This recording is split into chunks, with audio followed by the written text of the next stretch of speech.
बताइए, कई सालों के बाद आप जो है लोगों की आवाम के बीच में आए हैं और अब आपकी उम्मीद ये भी है कि आप जो है लोगों को इंसाफ दिलाएंगे। जो पैसा जो आरोप आप पर लगे थे ये सब का आप खुलासा करेंगे, तो इतना देर क्यों लगी आपको आने में? आरोप लगना इंडिया का काम है और एजेंसीज का काम है, क्लियर करना कोर्ट का काम है।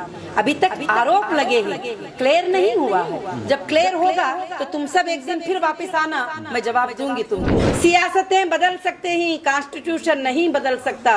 सियासतें बदल सकते ही, अल्लाह नहीं बदल सकते।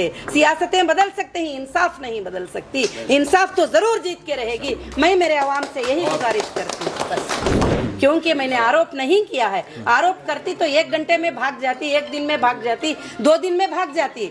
आरोप नहीं किया, ना मैंने गुनाह किया है, गलत किया है, इसीलिए मैं सामने खड़ी हूँ तुम्हारे आज भी, और इंशाल्लाह मेरी आखिरी सांस तक सामने खड़ूंगी और ये उम्मीद रखूंगी कि मुझे जस्टिस मिलेगा। मेरा कॉन्स्टिट्यूशन सबसे ऊंचा है, ये मुझे भरोसा है। और ब्रदर अंबेडकर ने जो कॉन्स्टिट्यूशन को लिखा है, सैल्यूट करती हूँ कि इंसाफ, इक्वल जस्टिस, सबके लिए एक ही इंसाफ है। प्रसिद्ध भारतीय उद्यमी और राजनेत्री आलिमा नोहेरा शेख से जुड़ी हीरा ग्रुप ऑफ कंपनीज ने बेंगलुरु के प्रेस टाउन क्षेत्र में स्थित हीरा मार्ट में एक गंभीर और चौंकाने वाली आपराधिक घटना का आरोप लगाया है। इस घटना ने शहर में कानून व्यवस्था पर गंभीर सवाल खड़े कर दिए हैं। मीडिया को संबोधित करते हुए हीरा ग्रुप ऑफ कंपनीज के chief operational officer Shri HB नायक ने बताया कि शाम लगभग 7 बजे करीब 5 अज्ञात लोग जबरन हीरा मार्ट परिसर में घुस आए। जैसे जैसे रात बढ़ती गई, इनकी संख्या बढ़कर 20 से 30 लोगों तक पहुंच गई। श्री नायक के अनुसार ये लोग रात 1:30 तक अवैध रूप से परिसर में डटे रहे और इसके बाद भी लगभग 5 से 6 दिनों तक बिना किसी कानूनी अधिकार के भवन के अंदर कब्जा जमाए रहे। आरोप है कि इन घुसपैठियों ने कर्मचारियों को आतंकित किया, उनके साथ शारीरिक और मानसिक उत्पीड़न किया तथा परिसर से जेवरात और अन्य कीमती सामान लूट लिया। उन्होंने ये भी दावा किया कि चोरी किए गए सामान से जुड़े वीडियो और फोटोग्राफिक सबूत सुरक्षित रखे गए हैं। इतना ही नहीं, आरोपियों ने बिजली और इंटरनेट कनेक्शन काट दिए, जिससे पूरे प्रतिष्ठान का कामकाज पूरी तरह ठप हो गया। बताया गया कि ये लोग पहली, दूसरी और तीसरी मंजिल पर दिन रात कब्जा जमाए हुए थे। इस मामले में एक और गंभीर आरोप सामने आया है। श्री नायक ने कहा कि इस समूह के कुछ लोग खुद को प्रवर्तन निदेशालय ED का अधिकारी बताकर पेश कर रहे थे, लेकिन वे कोई पहचान पत्र या वैध आदेश दिखाने में असफल रहे। इसे सरकारी अधिकारी का आपराधिक रूप से प्रतिरूपण बताया गया है। हीरा ग्रुप ने स्पष्ट किया है कि इस घटना का किसी भी वैध ED या सरकारी कार्रवाई से कोई संबंध नहीं है। श्री नायक ने जानकारी दी कि इस मामले में FIR दर्ज कर ली गई है और इसमें आपराधिक अतिक्रमण, लूट, धमकी, सरकारी अधिकारी का प्रतिरूपण और संगठित आपराधिक गतिविधि जैसी गंभीर धाराएं शामिल की गई हैं। इस संकट की घड़ी में समर्थन देने वालों का आभार व्यक्त करते हुए COO ने MEP ग्रुप, हीरा ग्रुप के सदस्यों और आम जनता का धन्यवाद किया, जिन्होंने जस्टिस फॉर ह्यूमैनिटी के बैनर तले संगठन का साथ दिया। उन्होंने जोगले समुदाय के सदस्यों, सम्मानित बुजुर्गों, दरगाह प्रतिनिधियों और जोगले उलेमा का भी विशेष आभार जताया, जो एकजुटता प्रकट करने के लिए आगे आए। फिलहाल पुलिस मामले की जांच में जुटी हुई है और पूरे शहर की नजरें इस गंभीर प्रकरण पर टिकी हुई हैं। राइट में आप लोग भी देखे होंगे, वीडियो डालेंगे तो मिस्टर अखिल, मिस्टर मुनीब करके 2 एम्प्लॉय थे। वो आप फर्स्ट स्टार्ट करें 2 करोड़ से, 2 करोड़ दे दो, हम लोग मतलब ये हो जाएंगे। कभी उन्होंने कोई हमारे अकाउंट में 1 लाख रुपये ट्रांसफ़र नहीं किया और वो एक्सटॉर्शन करने के लिए एक पर्सन को लेकर आ गए, असलम सेठ करके, इनको हम पैसे देना है। तो मेरा दिल थोड़ा अच्छा होता है, तो मैंने कहा ठीक है बेटा, थोड़ा मैं आसानी होने के बाद में आपका काम देखती हूँ। फिर उसके बाद उन्होंने कह दिया 5 करोड़ देना है।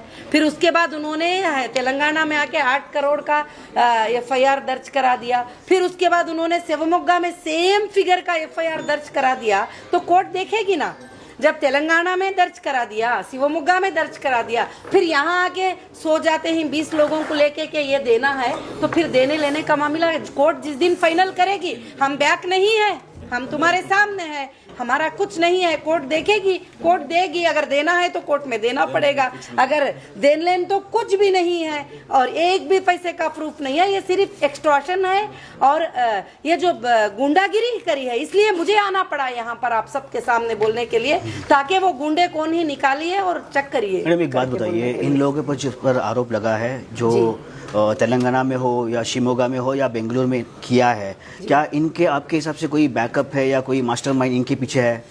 नहीं, ये कहते हैं कि लोग कहते हैं कि इनके पीछे लैंड ग्रैपर का बैकअप है, वो इन्वेस्ट करते हैं, लैंड ग्रैपर इनके वो इन्वेस्ट करते हैं, ये प्रॉपर्टी है, ये कब्जा करा दो, हम इतना पैसा दे देंगे तुमको, तुम ये करा के दे देंगे तो हम ये देते हैं तुमको, ये कब्जा करा के दे देंगे, ये इतने वैल्यू की है तो हम लोग 5% लगा देते हैं, 10% लगा देते हैं। हमने सुना है, हमारे पास कोई इसकी प्रूफ नहीं है। हम लीगल कोर्ट में फाइट करेंगे और कोर्ट में जीतेंगे। ये इलीगल है बैठना आकर। अगर मैं आपको पैसे देना भी है तो आप कोर्ट को जा सकते हैं, मेरे घर में नहीं घुस सकते, मेरे माँ के घर में नहीं घुस सकते, मेरे बहन के घर में नहीं घुस सकते, मेरे शोरूम में नहीं घुस सकते और कोर्ट को जा सकते हैं, कोर्ट को बोल सकते हैं कि ये देना है, हमने ये टाइम पे दिया था, हमको अब देना है। ये पूछेंगे, कोर्ट अगर डिसाइड करेगी तो हम दे सकते हैं। तो इस तरह से ये इलीगल काम को हम जगह नहीं देंगे, सर नहीं झुकाएंगे। बाद में फोन आए, कमिटमेंट कर लो, 5 लाख दे दो, 10 लाख दे दो, अरे 25 करोड़ कहाँ, 20 करोड़ कहाँ, 15 करोड़ कहाँ, 5 लाख कहाँ, 5 लाख दे दो, 5 लाख से हम लोग राजी। क्यों?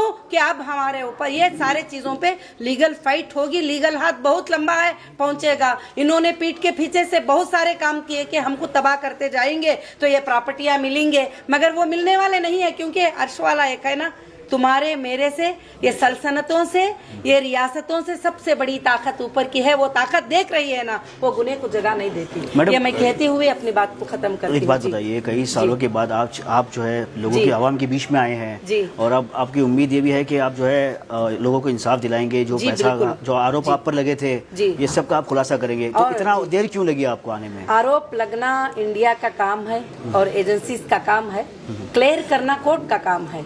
अभी तक आरोप लगे हैं, क्लियर नहीं हुआ है। जब क्लियर होगा तो तुम सब एक दिन फिर वापस आना, मैं जवाब दूंगी तुमको, क्योंकि मैंने आरोप नहीं किया है। आरोप करती तो 1 घंटे में भाग जाती, 1 दिन में भाग जाती, 2 दिन में भाग जाती। आरोप नहीं किया है, ना मैंने गुनाह किया है, गलत किया है, इसीलिए मैं सामने खड़ी हूँ तुम्हारे आज भी, और इंशाल्लाह मेरी आखिरी सांस तक सामने खड़ूंगी और ये उम्मीद रखूंगी कि मुझे जस्टिस मिलेगा। मेरा कॉन्स्टिट्यूशन सबसे ऊंचा है, ये मुझे भरोसा है। और ब्रदर अंबेडकर ने जो कॉन्स्टिट्यूशन को लिखा है, सैल्यूट करती हूँ कि इंसाफ, इक्वल जस्टिस, सबके लिए एक ही इंसाफ है। अगर कोई भी गुनाह करेगा तो सेम सजा है। तो इसलिए जो है अभी आरोप लगा है, आरोप तो दुनिया में सबके ऊपर लग जाता है। तुम्हारे ऊपर आरोप लगाना है तो बोलो 2 मिनट में लगा देंगे, कोई बात नहीं, आरोप तो सब लगा देंगे, मगर उसको प्रूफ कराना, एविडेंस देना सबसे बड़ी बात होती है। वो आज तक किसी ने नहीं दिया है। अब जब आरोप प्रूफ होता है तो मेरे पास, मेरे सामने आप खड़ी ही नहीं सकेंगे, कैसे कर सकेंगे भाई, तुम्हारे सामने कैसे बोल सकते? जो जोगल की कमेटी आपको सपोर्ट कर रही है, कि कोई खास मकसद जो इन लोगों का इन्वॉल्वमेंट है इसमें? देखिए, जोगल की कमेटी क्या, और इंसानियत के लिए वो लोग आए हैं सपोर्ट करने के लिए।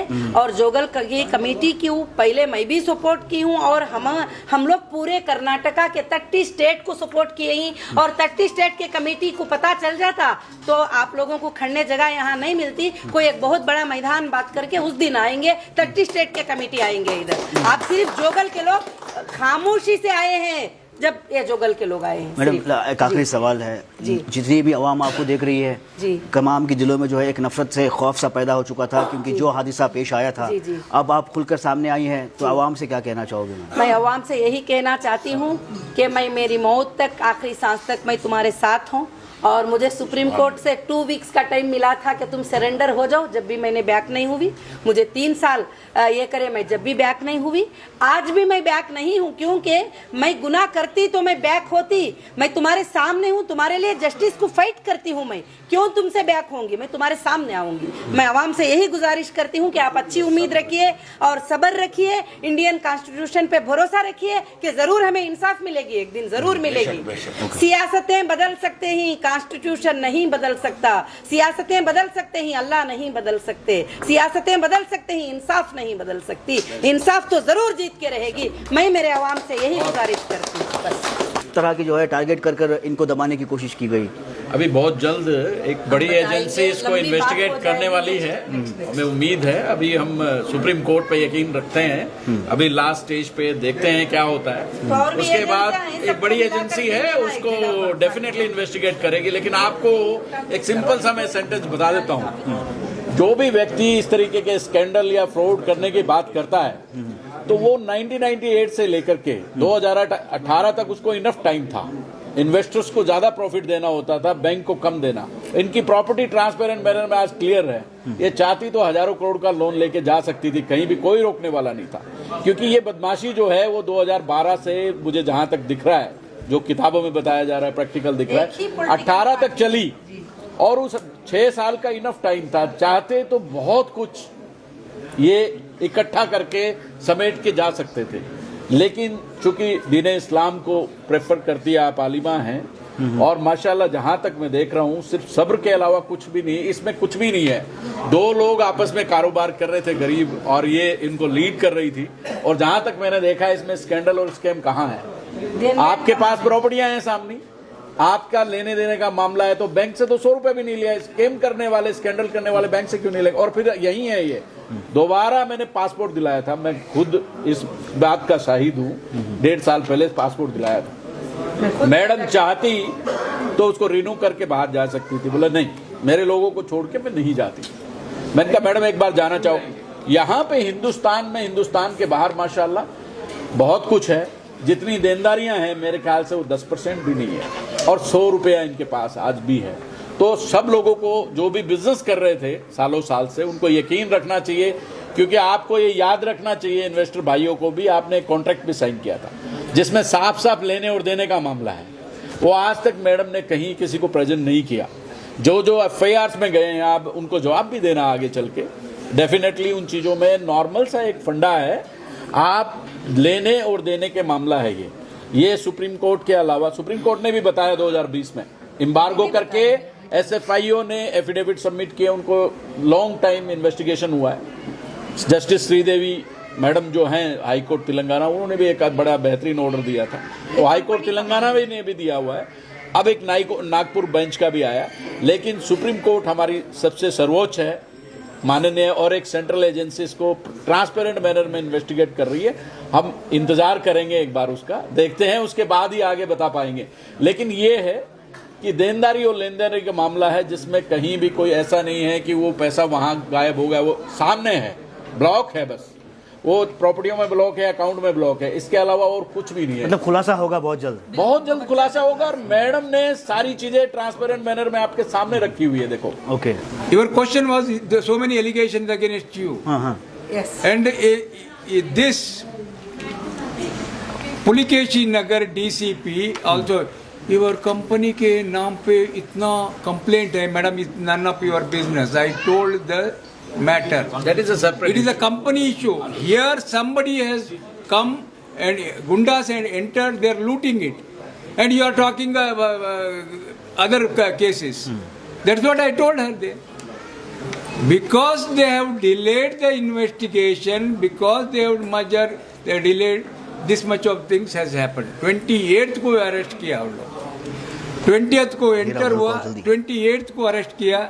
In between everything they have looted. Yes.